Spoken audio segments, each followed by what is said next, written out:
The wind swept across the dry Montana plains, carrying with it the smell of dust and sagebrush. A lone cowboy, Jackson Cole, rode his horse slowly along the ridgeline, scanning the horizon the way a man living in solitude always did.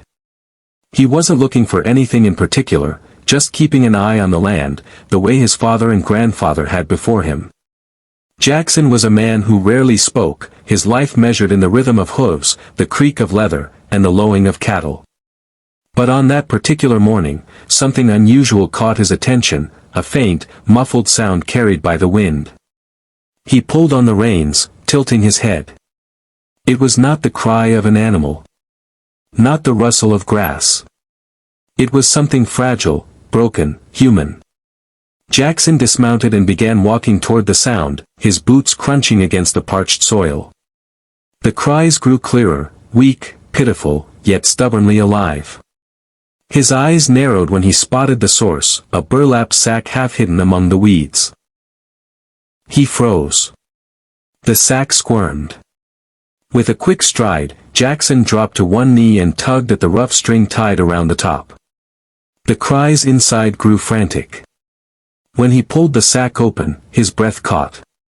Inside was a baby, no more than 2 years old, cheeks smeared with dirt and blood, tiny fists flailing. Jackson's jaw clenched as he lifted the child out of the sack.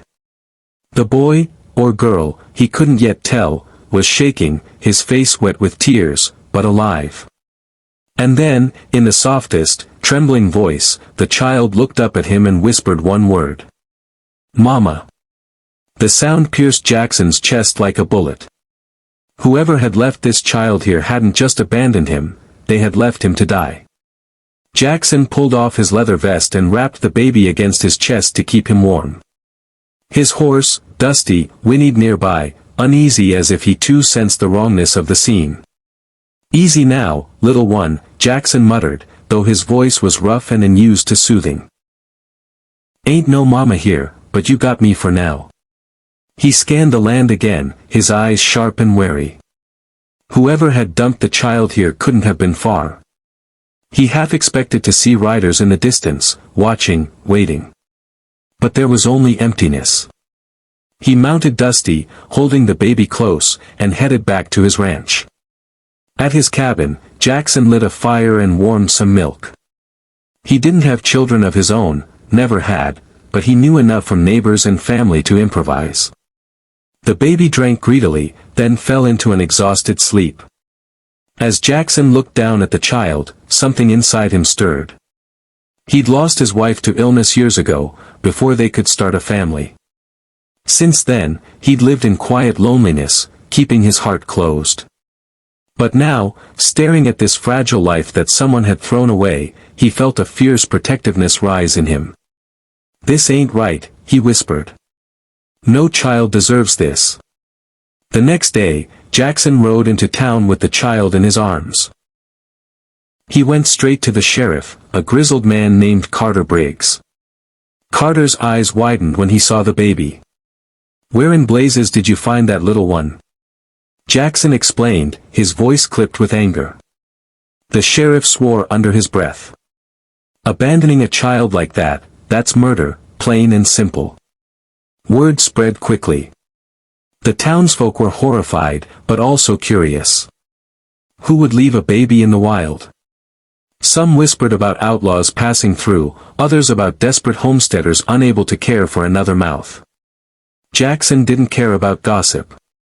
He only cared about finding the truth, and keeping the child safe. Over the next weeks, Jackson kept the baby with him at the ranch. The little boy, he'd finally confirmed it was a boy, grew stronger each day. Jackson named him Luke, after his own father. Luke followed him everywhere, clinging to his boots as Jackson worked the cattle or toddling after him in the yard. At night, Luke would curl up against him by the fire, sometimes waking in tears, calling out again for his mama. Each time, Jackson held him close, whispering, "You're safe now. I got you." The bond between man and child deepened quickly, surprising even Jackson. Folks in town noticed the change too. The quiet, brooding cowboy now carried laughter in his eyes, softened by the presence of the boy who'd been left to die. But the mystery of Luke's origin lingered. One evening, Sheriff Briggs arrived at Jackson's cabin with news. "We found something," he said grimly. It turned out a family traveling west had been seen near the ridgeline days before Jackson found the child. They were poor, struggling, and whispers suggested the father was violent. Carter suspected they had abandoned Luke, believing him too much of a burden. Jackson's fists tightened at the thought. "They left him to die in the dirt," he growled. "That ain't a family. That's a curse." The sheriff nodded. "We'll keep looking, but truth is, folks like that, they're already gone. It's the boy's future we need to worry about now." Jackson didn't hesitate. He filed the papers to adopt Luke as his own. The process took months, but he never wavered. Through storms, long nights, and endless questions, he stood firm. And when the day finally came that the law declared Luke officially his son, Jackson knelt before the boy, his hat in his hands, and said, "You called for your mama that day, son. But maybe the Lord knew you needed a papa instead.